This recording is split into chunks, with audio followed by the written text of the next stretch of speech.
영적 무장을 하라 8번째 시간인데요. 성령의 검을 가지라입니다. 해볼까요? 성령의 검을 가집시다. 지금까지 살펴본 영적 무장의 목록에는 아주 흥미로운 사실이 있습니다. 진리의 허리띠, 의의 흉배, 평안의 복음의 신, 믿음의 방패, 구원의 투구, 지금까지 살펴본 것들이죠. 이것들은 모두 방어적인 성격을 갖고 있습니다. 공격을 대비하는 데 있는 거지요. 근데 이제 공격 무기를 손에 쥐어야 된다고 합니다. 그 무기는 바로 검, 곧 칼인 거죠. 칼. 여러분, 어떤 검일까요? 오늘 말씀은 성령의 검입니까? 아니면 말씀의 검입니까? 성령의 검, 곧 하나님의 말씀이라고 합니다. 성령님께서 사용하시는 검이 하나님의 말씀이라는 말입니다. 말씀은 성령님의 이 손에 들릴 때 살아있는 검이 되는 겁니다. 그러니까 성령님을 의지하며 사용되는 말씀이 능력이 나타나는 거지, 아무 말이나 갖다 댄다고 해서 되는 일은 아니라는 겁니다. 성령님은 말씀을 통해서 우리를 살리시고, 말씀은 성령님 안에서 우리의 심령을 찌르고 또 고치고 세워주십니다. 외과 의사 선생님을 한번 생각해 보세요. 수술실에서 아주 날카로운 메스, 여러분 보신 적 있으세요? 저도 이렇게 어릴 때 메스를 한번 본 적이 있는데, 그걸 우연히 어떻게 구해가 봤는데요, 제가 생각해 보니까 그 깨구리 해부할 때 했던 것 같아요. 근데 그 칼이 얼마나 날카로운지 몰라요. 정말 면도칼만큼 그렇게 날카롭더라고요. 근데 그 메스는 사람의 몸을 열 수 있을 만큼 예리하지요. 그러나 그 메스가 아무리 좋아도 그냥 놓여 있으면 생명을 살리는 데는 아무 소용이 없습니다. 숙련된 의사의 손에 들릴 때 그 차가운 이 쇠붙이는 생명을 살리는 도구가 되는 것이지요. 말씀도 그렇습니다. 성경 자체가 마법처럼 역사하는 게 아닙니다. 성경 백날 들고 있는다고 아무 일 안 생깁니다, 여러분. 성경 들고 있는다고 무슨 일이 생기겠어요? 성령님께서 그 말씀을 우리의 마음에 깨닫게 하시고 생각나게 하시고 계시하여 주실 때, 즉 빛을 비춰 주실 때 우리의 죽은 영혼이 살아나는 줄로 믿습니다. 잠든 영혼이 깨어나는 줄로 믿습니다. 믿음이 자라게 되는 줄로 믿습니다. 굳은 마음이 부드러워지는 줄로 믿습니다. 아니, 숨은 죄가 드러나고 그 드러난 죄를 도려내는 역사가 일어나는 줄로 믿습니다. 역사 속에서 교회가 이 균형을 이룰 때가 있었습니다. 성령님은 강조하고 말씀을 소홀히 할 때 신앙은 신비주의의 안개 속으로 흘러갔습니다. 어떤 체험이 옳은지 그런지를 판단할 기준이 사라져 버리는 거지요. 그냥 체험을 너무 중요하게 생각하다 보니까 이 체험이 성경적인지 아닌지 분간하기 어려운 그런 때가 생기기도 합니다.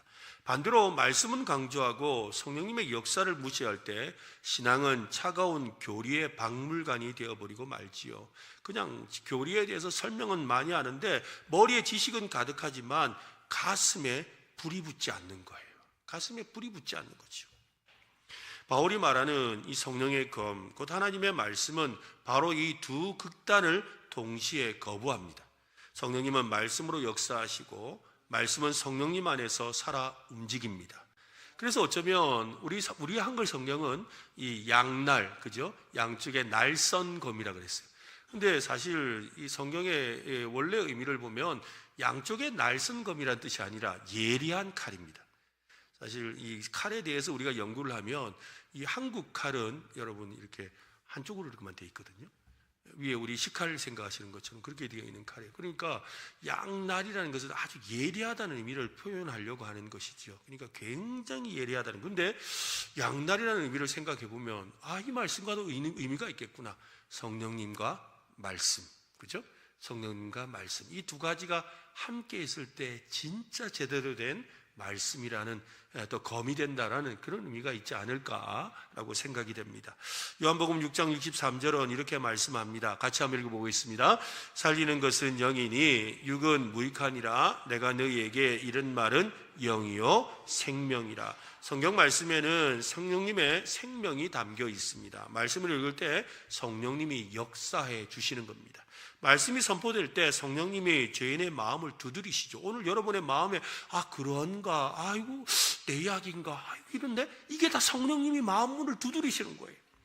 말씀이 우리 가운데 역사하시는 거죠. 성령님께서 우리의 마음에 말씀의 씨를 심어주세요.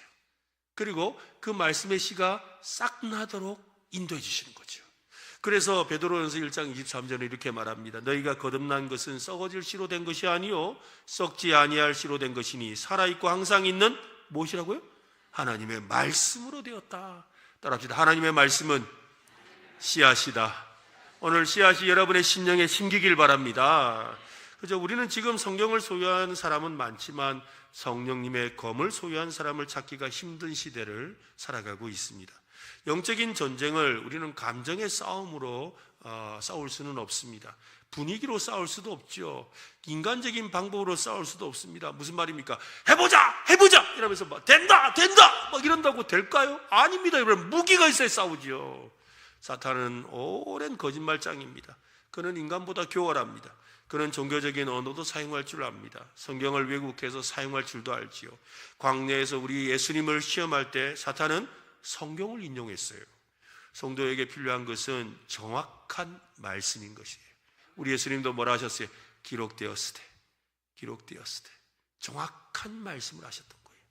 성령님께서 사용하시는 바른 말씀으로 무장하는 오늘 저와 여러분 되시기를 바랍니다. 설교를 들으면서 여러분 이런 생각해 보신 적 없으세요? 저 말씀은 저 사람한테 딱 말씀이다, 딱 맞는 말씀이다. 사실 이렇게 제가 설교하다 보면요, 어떤 분이 계속 옆에 이렇게 자꾸 쳐다봐요. 왜 쳐다보는지 보면 살짝 웃으면서 옆 사람 이렇게 쳐다봐요. 왜 쳐다볼까요? 은혜 받나 안 받나 보는 거예요. 왜 볼까요? 이 말씀 자기가 생각할 때 저 사람 들어야 되거든. 그리고 또 어때요? 또 이렇게 가끔씩 보면 부부가 앉으셨는데 남편분이 믿음이 썩 좋지는 않은 분이에요. 믿음이 좀 연약한 분이죠. 그러면 아내가 듣다가 이 말씀 남편 들어야 될 말씀 같으면 옆에 콕 집어. 그러면서 들어. 그래서 막 그래요. 그러면 뭐 이러면서 남편이 이러고 계시고 앞에 다 보이거든요, 이게. 네, 정말 그렇게 할 때가 있지요. 여러분, 또 우리는 이 옆에 앉은 분한테 말씀을 듣다가 슬쩍 물어보고 싶은 마음이 들죠. 오늘 말씀 어떠세요? 라고 말입니다. 이 말씀을 향한 이 말씀을 남을 향한 도구로 사용하려는 경향이 우리 가운데 있습니다. 칼을 들고 자기를 찌르려는 사람은 잘 없죠. 여러분, 칼 가지고 자기 찌르려고 생각하는 사람은 없잖아요, 그죠? 그래서 이렇게 아무리 아파도 이거 칼로 도려내야 되는데도 이걸 푹 넣으면 되는데 남의 손은 그냥 푹 넣어서 진짜 잘라내면서 그죠? 이렇게 종기 같은 거 난 거 막 확 도려내면서 자기 손은 얼마나 이렇게 막 굉장히 힘주는 척 하지만 힘이 안 들어가는, 그게 사실 우리의 모습이잖아요. 네, 바로 그와 같다는 겁니다. 칼은 내가 아닌 다른 것을 찌를 때 주로 사용하지요. 그처럼 말씀을 들으면서도 나 자신보다 다른 사람이 먼저 떠오릅니다. 내 남편, 내 아내, 내 자녀, 내 직장 동료가 먼저 생각납니다. 저 사람이 이 말씀을 들어야 하는데 말씀의 검은 먼저 나를 향해 하고 있다는 사실을 여러분 늘 언제나 기억해야 됩니다. 내 밖에 원수를 찌르기 전에 내 안의 죄를 먼저 찌르고 있다는 것이지요. 그래서 예수님도 뭐라 하셨어요? 남의 눈에 있는 티를 보기 전에 뭘 보라? 너의 눈에 있는 들보를 보라. 여러분, 이 말은요, 남의 눈에 있는 티를 빼지 말라는 말이 아니에요. 무슨 말이냐면 먼저 네 눈에 있는 들보부터 빼고 그 밝은 눈으로 남의 눈을 바라는 거예요. 먼저 내 안에 있는 들보를 먼저 봐야 되는 것이지요. 그렇습니다. 내 밖에 원수를 찌르기 전에 내 안의 죄를 먼저 찔러야 합니다. 말씀은 나의 숨은 동기를 드러내고 내가 보지 못했던 나의 실체를 하나님 앞에서 보도록 만드는 것입니다. 병원에서 건강검진을 받을 때를 한번 생각해 보십시오. 의사 선생님이 검사 결과를 보고서 조용히 말합니다. 저기 한번 보세요. 여기에 문제가 보입니다. 그 말은 참 듣기 불편하지요. 누구도 그런 말 좋아하지 않습니다. 그러나 그 말이 우리를 살리는 말이죠. 만약 의사 선생님이 너무 친절하세요. 환자를 너무 생각하세요. 그래서 환자의 기분을 상하지 않게 하려고 문제가 뻔히 보이는데도 막 괜찮습니다. 이러면 될까요? 괜찮습니다. 걱정하지 않으셔도 됩니다. 심각한 문제인데 그렇게 말한다면 어떻게 되겠어요? 그건 친절이 아닙니다, 여러분. 하나님의 말씀도 그렇습니다. 말씀은 우리를 살리기 위해 때로는 우리를 찌릅니다. 아프고 부끄러운 것을 막 드러냅니다. 그래서 막 부끄러워요. 감추어둔 동기를 우리 숨은 동기를 막 드러내지요. 스스로 외면하고 싶었던 죄를 하나님 앞에 막 끌어냅니다. 이것이 말씀의 검을 통해서 주시는 은혜인 것입니다. 하나님께서 드러내시는 죄는 회개하게 하시려는 죄이고, 하나님께서 찌르시는 상처는 고쳐주시려는 상처죠. 그죠? 그 상처를 보여주시는 건 오늘 내가 너를 고쳐주겠다라고 말씀하시는 거예요. 여러분, 아무리 내 속에 상처가 많아도, 내 속에 아무리 죄가 많아도, 여러분 죄가 없어서 모르겠시겠지만, 그러나 죄가 많아서 아는데요, 근데 그 죄가 다 드러나는 거 아니에요. 여러분, 내 안에 있는 상처가 아무리 많다고 그게 다 드러나는 거 아니에요. 어느 날 문득 이 손목에 있는 상처가 보이는 거예요. 어느 날 문득 내가 그때 지었던 요 겨드랑이 밑에 있던 죄가 보이는 거예요. 그건 왜 보여주실까요? 오늘 그것을 고쳐주시겠다라는 거예요. 오늘 내가 너희 그것을 고쳐주마라고 말씀하시는 거예요. 내가 오늘 그것을 도려내고 내가 너를 회복시켜 주마라고 말씀하신다, 이 말인 거예요. 어떤 목사님이 이런 고백을 했습니다. 20년도 넘도록 설교를 하셨는데 어느 날 새벽에 갈라디아서 2장 20절 말씀을 묵상하다가 그 자리에서 무너지셨답니다. 이제는 내가 사는 것이 아니요 오직 내 안에 그리스도께서 사시는 것이다 라는 이 말씀, 평생 가르쳐왔던 말씀이었는데 그날 말씀이 검처럼 칼처럼 자기 안을 푹 찌르더라는 겁니다. 자기 신이 복음을 전하면서도 은연중에 사람들의 인정을 갈망하고 있었다는 것을 그날 말씀을 앞에서 비로소 깨달았다는 거예요. 내가 사는 것이 아닌데 내가 살아있었구나 깨달았다는 것이죠. 말씀은 여러분 그렇게 역사합니다. 우리가 익숙하게 알고 있다고 생각하는 바로 그 말씀이 어느 순간 우리 안으로 파고들어서 우리가 숨기고 싶었던 것들을 드러내는 거예요. 말씀이 은혜가 되는 순간은 여러분 언제일까요? 내가 아는 구절을 확인할 때가 아닙니다. 내가 좋아하는 구절을 만날 때도 아닙니다. 말씀이 나를 읽어낼 때입니다. 말씀이 나를 읽는 거예요. 내가 성경을 읽는 게 아니라 성경이 나를 읽는 거예요. 여러분 이게 진짜 성경을 읽는 거예요. 그래서 내가 이 말씀을 이렇게 해석하는데 내가 이 말씀을 이런 뜻이자고 해석하는 것 같지만 어느 순간 그 말씀이 내 삶을 해석하는 거예요. 네가 지금 이런 삶을 살고 있지 않니? 네가 지금 이렇게 생각하며 살고 있진 않니? 라고 해석하시는 거예요. 그때 성령님을 통해 말씀의 검이 역사하는 순간이지요. 그래서 히브리서 4장 12절은 말씀합니다. 같이 읽어볼까요? 하나님의 말씀은 살아있고 활력이 있어 좌우의 날선 어떤 검보다도 예리하여 혼과 영과 및 관절과 골수를 찔러 쪼개기까지 하며 또 마음의 생각과 뜻을 판단하나니. 말씀이 살아있다고 합니다. 활력이 있다고 합니다. 좌우의 날선 검보다 더 예리하다고 합니다. 그 말씀이 무엇을 찌른다고 했죠? 혼과 영, 관절과 골수. 혼과 영이라는 게 뭐예요? 우리의 마음이란 뜻이겠죠. 관절과 골수라는 게 뭐예요? 여러분 우리의 몸이에요. 그러니까 몸과 영혼을 찌른다라는 거예요. 그러니까 무슨 말이에요? 우리의 모든 것을 찌른다는 거예요. 또 골수라는 말은 뭐예요? 저 깊은 곳에 있는 거잖아요. 그죠? 깊은 곳에 있는 은밀한 곳에 있는 것을 찌르신다는 거예요. 우리의 마음과 생각을 찌른다는 겁니다. 말씀의 검은 인간의 가장 깊은 내면에 우리 스스로 접근하기 어려운 그 깊은 곳까지 파고들어서 우리의 실체를 드러내게 됩니다.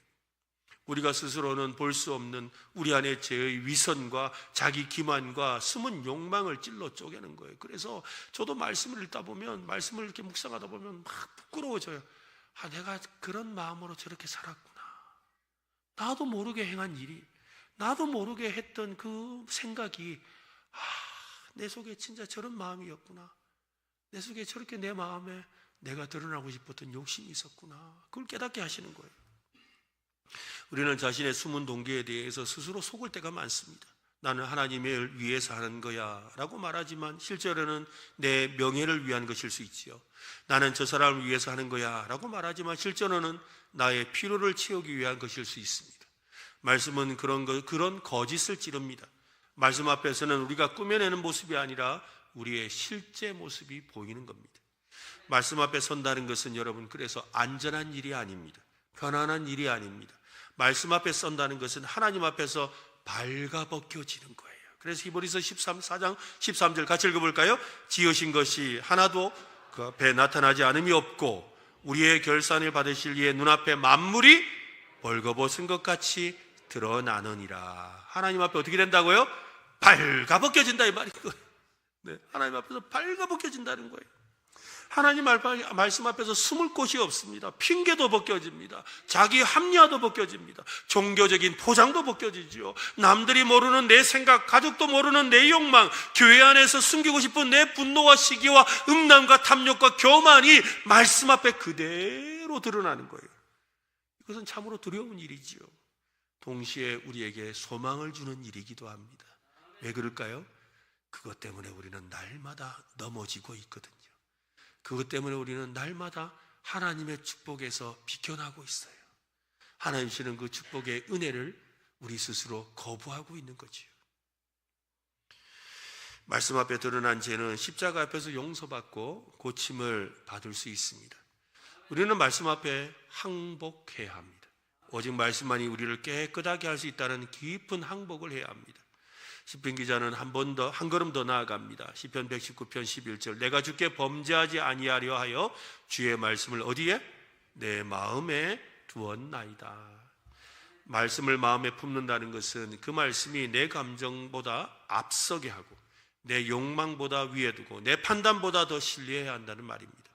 머리에 저장된 말씀은 타인을 판단하는 지식이 될 수 있습니다. 그러나 마음에 품은 말씀은 나 자신을 새롭게 하는 생명이 되는 줄로 믿으시기를 바랍니다. 말씀의 검은 먼저 나를 향합니다. 이것을 두려워해서는 안 됩니다. 오히려 이것을 감사하시길 바랍니다. 말씀이 나를 찌를 때 나를 파괴하려고 하는 것이 아니라 나를 고치려는 것입니다. 고쳐서 온전한 사람 되게 하시려는 줄로 믿으시길 바랍니다. 외과 의사의 손에 들린 메스처럼 성령님의 손에 들린 말씀의 검은 우리를 찔러 죄에서 건져내고 하나님 앞에 거룩한 사람으로, 진실한 사람으로, 하나님의 은혜의 사람으로 세우실 줄로 믿습니다. 여러분, 사탄은 그런데 참 교묘합니다. 진실처럼 보이는 얼굴로 우리에게 찾아옵니다. 노골적인 악의 모습으로 오지 않습니다. 아주 이렇게 험상궂은 얼굴로 온다면 금방 알아보겠죠. 금방 알아볼 거예요. 그런데 아주 곱상한 얼굴로 옵니다, 여러분. 언젠가 한번 이렇게 무슨 영상을 이렇게 하나를 봤는데, 드라마던데요. 미국 드라마인데 보니까는 그 넷플릭스에서 하는 드라마던데 루시퍼라는 그런 이 드라마가 있더라고요. 근데 루시퍼라고 나오긴, 루시퍼가 이 사탄이라는 그거잖아요, 그죠? 근데 그래서 아주 막 무서운 영화인 줄 알고 잠깐 봤어요. 봤는데 보니까요, 아니에요, 여러분. 얼마나 잘생긴 미남 배우가 나오는지 몰라요. 미남 배우가 나와가지고 아주 젠틀하고 아주 막 이렇게 똑똑하고 정말로 이렇게 그거 누구나 보면 막 부러워할 만큼 그런 모습으로 나타났더라고요. 네? 사탄은 그렇게 나타나는 거예요.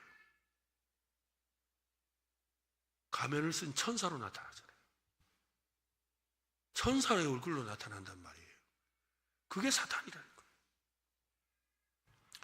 그의 강력한 무기는 진실과 거의 비슷해 보인다는 겁니다. 90%의 진실 속에 10%의 거짓을 섞는 것이 사탄의 방식입니다. 완전히 틀린 것은 누구나 알아볼 수가 있지요. 거의 맞는 것처럼 보이는 거짓은 분별하기가 어렵습니다. 그 거짓이 종교적인 언어를 입고 성경 구절을 인용하고 하나님의 이름을 달고 오면 더욱 그렇습니다. 오늘날 교회 안에서 들려오는 말을 한번 생각해 보세요. 하나님은 여러분을 축복하기를 원하십니다. 믿음으로 구하면 건강도 얻고 재물도 얻고 성공도 얻습니다. 틀린 말입니까? 여러분, 틀린 말일까요? 아닙니다, 여러분. 완전히 틀린 말은 아닙니다. 맞지만 또한 다 맞는 말도 아니죠. 하나님은 실제로 자녀를 축복하십니다. 그러나 그 메시지 안에는 십자가도 없고 고난도 없습니다. 자기 부인도 없지요. 복음의 핵심인 그리스도의 속죄가 사라지고 내가 원하는 것을 얻기 위한 수단으로 하나님께 기도하면 된다는 거예요. 뭐든지 기도하라는 거예요. 하나님의 뜻이 뭐냐보다 중요한 건 내가 기도했다는 게 중요하다는 거예요. 내가 원하는 것을 얻는 것을 위한 하나님을 수단으로 생각하는 거지. 완전히 다른 복음처럼 보이지 않기 때문에 이게 더 무서운 거예요. 하나님께 기도하는 것이니까 좋은 거 아닌가요? 하나님께 기도하는 것이니까 좋은 거 아닌가요?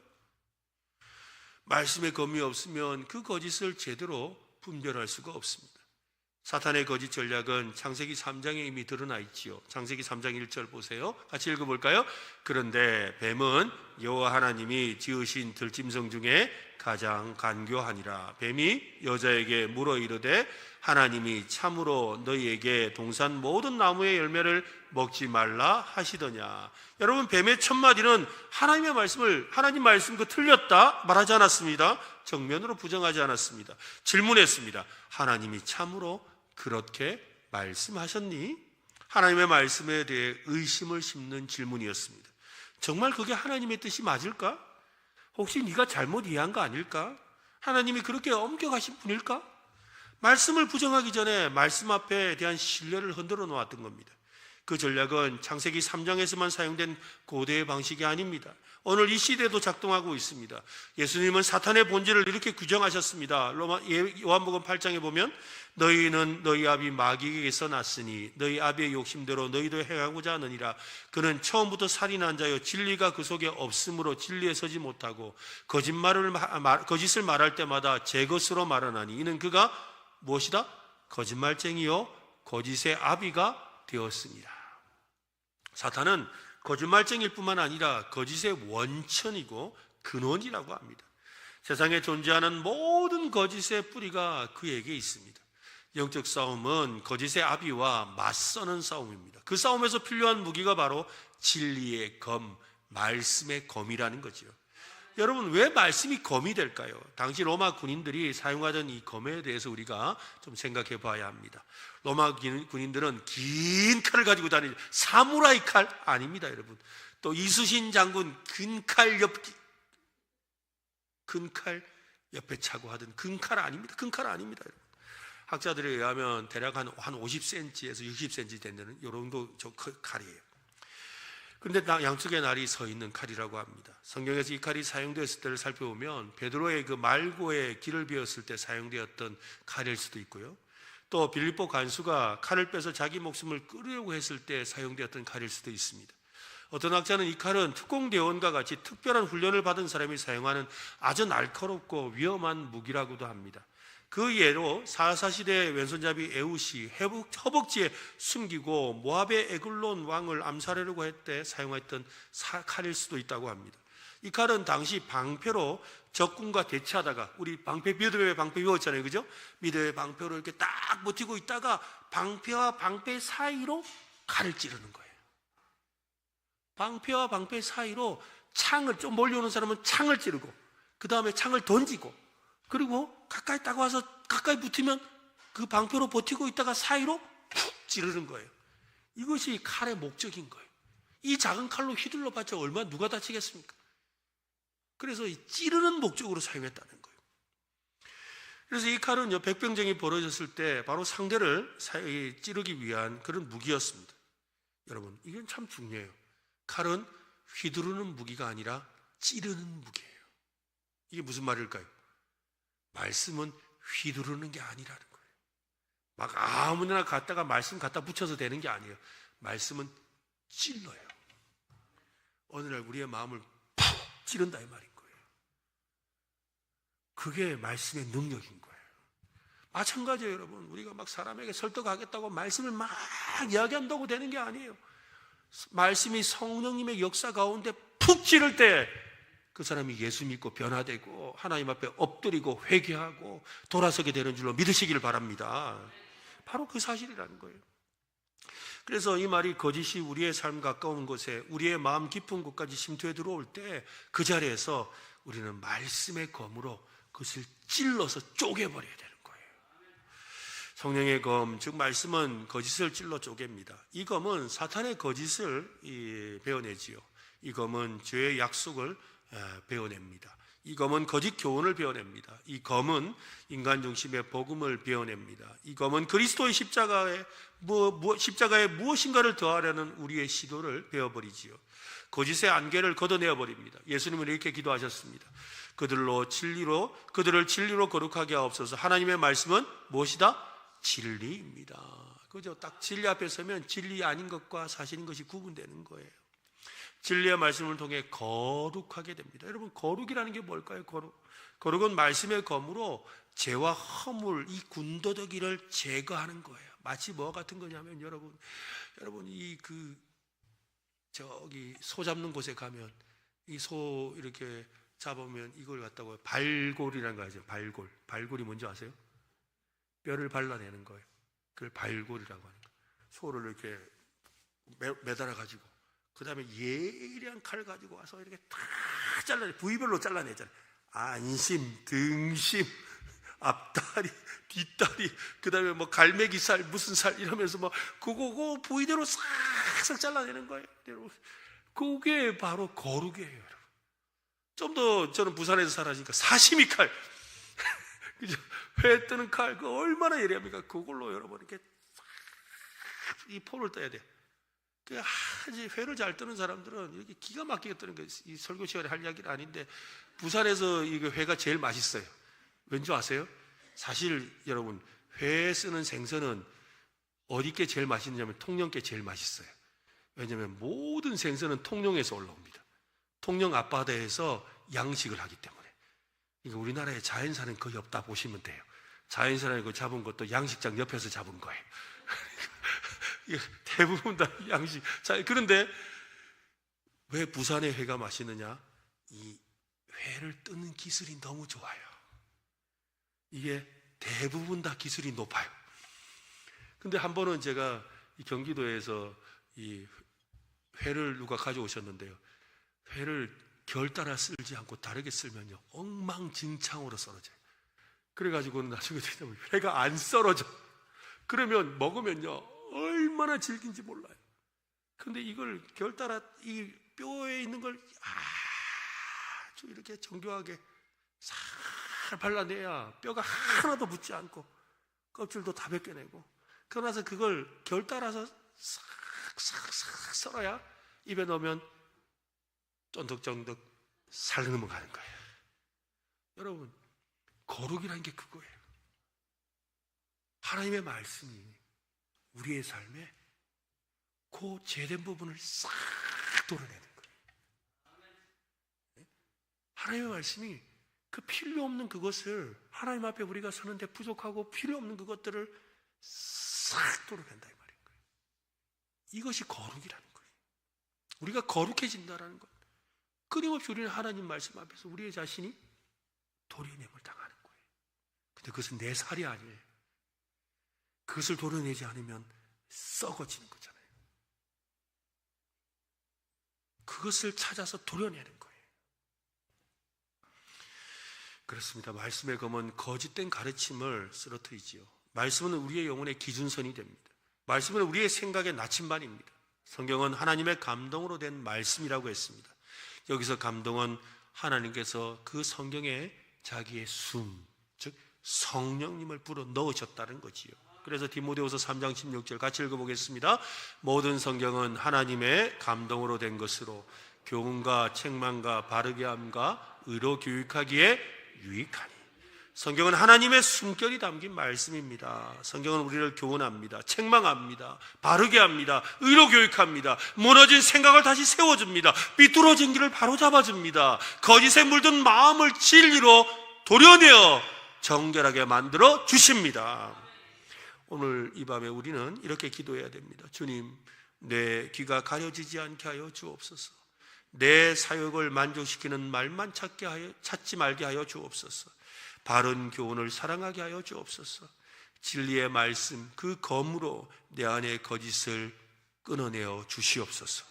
모든 거짓과 불의에서 나를 도려내어 주시옵소서. 진리가 나를 자유롭게 하여 주시옵소서. 이렇게 기도할 수 있는 저와 여러분 되시기를 바랍니다. 여러분, 아프리카의 어느 오지 마을에서 선교사 한 분이 들어갔습니다. 매일 사람들을 모아놓고 성경을 읽어주었습니다. 처음에는 아무도 반응하지 않았습니다. 그런데 몇 달이 지나고 몇 년이 지나면서 그 마을에 놀라운 변화가 일어났답니다. 사람들이 하나씩 그리스도 앞에 무릎을 꿇기 시작했습니다. 그것은 선교사님의 재능이 그들을 변화시킨 게 아니었습니다. 말씀이 그들을 변화시킨 것이었습니다. 성령님께서 말씀을 통해 역사하신 것이지요. 전도의 중심은 사람의 능력이 아니라 말씀에 있습니다. 여러분, 우리 한국교회가 왜 이렇게 놀랍도록 부흥했을까요? 여러분, 선교의 복음이 곳곳에 들어갔잖아요. 그죠? 곳곳에 들어갔는데 어떻게 이 한국교회에 이 엄청난 역사가 일어났을까요? 왜 일어났을 것 같으세요? 여러분, 한국교회는 선교사보다 성경이 먼저 들어왔습니다. 선교사가 먼저 들어온 게 아니라 번역된 성경이 먼저 들어왔어요. 일본에서, 저 만주에서 성경을 번역한 것이 먼저 들어왔어요. 또 여러분, 또 토마스 선교사인가요? 그죠? 말씀 한 번 못 전하고 죽었는데 성경만 전달될 뿐이었잖아요. 그 성경을 통해 사람들이 변화된 거예요. 한국교회의 부흥은 말씀에 있는 거예요. 말씀이 새로워지는 것을 만들었던 거예요. 검은 여러분, 방어하는 도구만이 아닙니다. 검은 앞으로 나아가게 하는 도구지요. 하나님께서 성도에게 말씀의 검을 주신 이유는 우리 혼자 살아남으라고 주신 게 아닙니다. 말씀으로 세상을 향해 복음을 선포하라고 주셨습니다. 사도행전에 나오는 초대교회를 한번 보십시오. 성령님이 임하시자 제자들은 숨었던 자리에서 나왔습니다. 두려움의 방에서 뛰쳐나왔지요. 침묵의 자리에서 일어섰습니다. 말씀을 선포했습니다. 베드로가 일어나 요엘서 말씀을 풀었고 시편 말씀을 풀어서 예수 그리스도의 십자가와 부활을 증언했습니다. 그때 사람들은 마음에 찔림을 받았답니다. 사도행전 2장에 보면 그들이 이 말을 듣고 마음에 찔려 베드로와 다른 사도들에게 물어 이르되 형제들아 우리가 어찌할꼬. 마음이 찔리니까 어떻게 했다고요? 어찌하면 좋겠노 이랬다는 거예요. 말씀이 찔려가지고 어떻게 해야 될지를 모르겠다는 거예요. 그래서 내가 어찌하면 좋겠노 이랬다는 거예요. 도대체 내가 어찌하면 좋겠냐? 어찌할꼬? 우리가 어찌할꼬? 도대체 내가 어떻게 해야 되겠니? 라고 물었다는 거예요. 성령님의 그 검이 사람들의 심령을 찔렀습니다. 베드로의 말솜씨가 아니었습니다. 베드로의 어떤 탁월한 경력이 아니었습니다. 베드로의 그 당당한 담력이 아니었습니다. 성령님께서 말씀의 검으로 사람들의 마음을 찌르신 거죠. 그 결과 3,000명이 회개하고 세례를 받았습니다. 교회는 말씀의 검 위에 세워졌던 겁니다.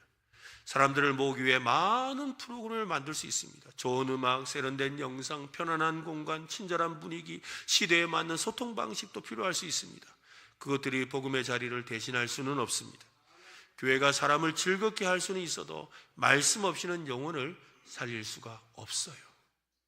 여러분, 우리 이 한국 교회뿐만 아니라 전 세계 교회가 코로나를 지나오면서 이 사실을 깨달았어요. 여러분, 우리나라만 거리두기 제한을 한 게 아니에요. 전 세계가 거리두기를 했어요. 전 세계가 교회 문이 다 닫혔어요. 이 코로나 기간 동안 그랬다고요. 우리 한국 교회만 그런 거 아니에요. 대구만 그런 거 아니에요. 이 경산만 그런 거 아니에요. 전 세계가 그랬어요. 아예 집 밖에도 못 나오게 만들었어요. 그런데 놀라운 사실은 그때 모든 교회들이 공통적으로 한 일이 있어요. 뭘까요? 성경을 읽기 시작했어요. 성경을 읽기 시작했어요.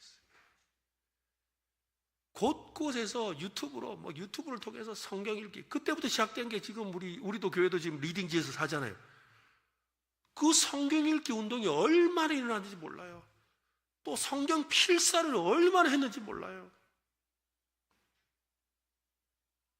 그런 이 말씀의 역사가 있었기 때문에 여러분, 이 코로나가 오히려 성도들을 더 말씀 앞에 세우는 역사가 일어나게 한 거예요.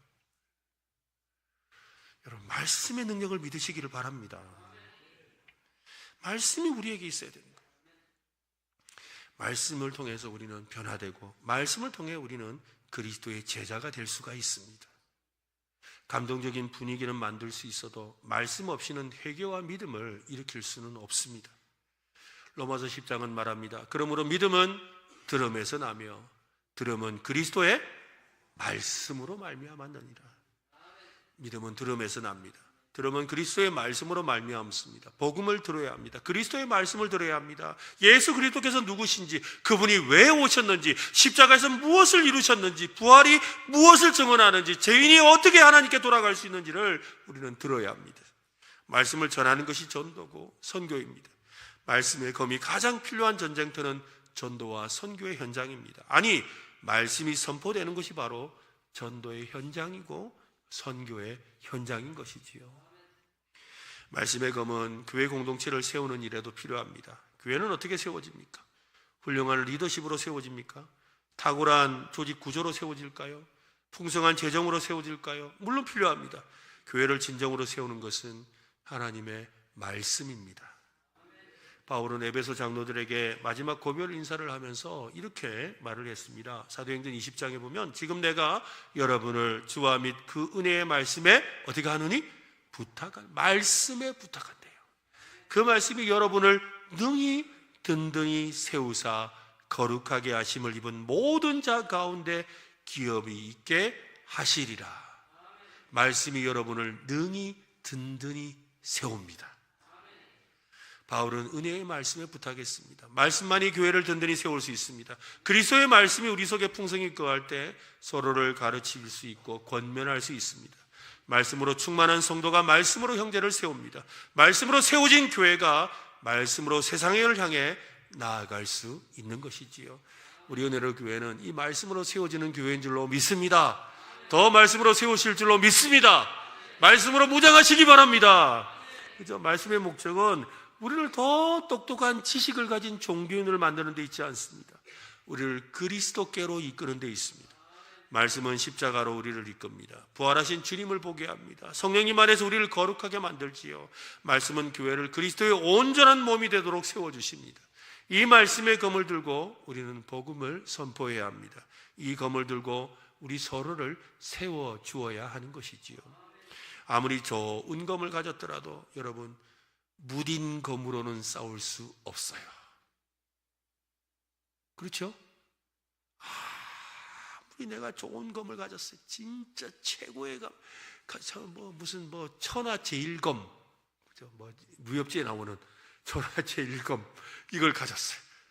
근데 칼날이 없어. 어디에 쓰겠어요? 쇠몽둥이밖에 안 되는 거예요. 뭐 하나 베지도 못해요. 얼마나 좋은 검이냐가 아니라 얼마나 날선 검이냐가 중요한 거예요. 그죠? 무딘 검으로는 아무것도 할 수가 없는 거예요. 여러분, 검이 손에 있다고 날이 전부가 아닙니다. 칼집에 꽂혀 있다고 전부가 아닙니다. 성경책이 여러분 집에 있다고 말씀의 검을 가진 게 아닙니다. 여러분 휴대폰에 성경 앱 깔아놨다고 말씀의 검을 가진 게 아니에요. 검은 따라합시다. 갈고 닦아야 한다. 그죠? 검은 갈고 닦아야 돼. 언제 어떻게 사용해야 되는지를 알아야 되죠. 말씀도 그렇습니다. 그 날선 검을 손에 익게 만들지 않으면 어떻게 될까요? 내 손이 다쳐요. 그죠? 이 날선 검이 내 손에 익어야 제대로 쓰는 거예요. 말씀도 그렇습니다. 말씀을 읽어야 합니다. 묵상해야 합니다. 그 말씀을 내 말씀으로 만들어야 돼요. 그 말씀대로 살아봐야 돼요. 그 말씀이 진짜가 되어야 돼요. 죄의 유혹이 올 때 그 말씀으로 우리가 이겨내 봐야 돼요. 거짓된 가르침이 다가올 때 그 말씀으로 분별해 봐야 됩니다. 복음의 일 전해야 될 때 그 말씀이 생각나서 그리스도의 말씀을 선포해야 됩니다. 여러분, 칼을 가세요. 원수의 복수의 칼을 갈지 마시고 말씀의 칼을 가시기 바랍니다.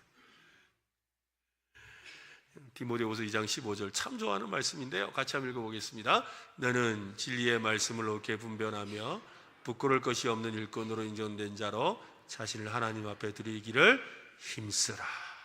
저는 대학생 시절에 이 말씀을 처음으로 봤다고 해도 과언이 아닌 것 같아요. 무조건 그 전에 봤겠죠. 그런데 이런 말씀이 있네라고 제 마음에 제게 주신 하나님의 말씀처럼 와닿았어요. 저는 평생 이 말씀을 마음에 간직하고 삽니다.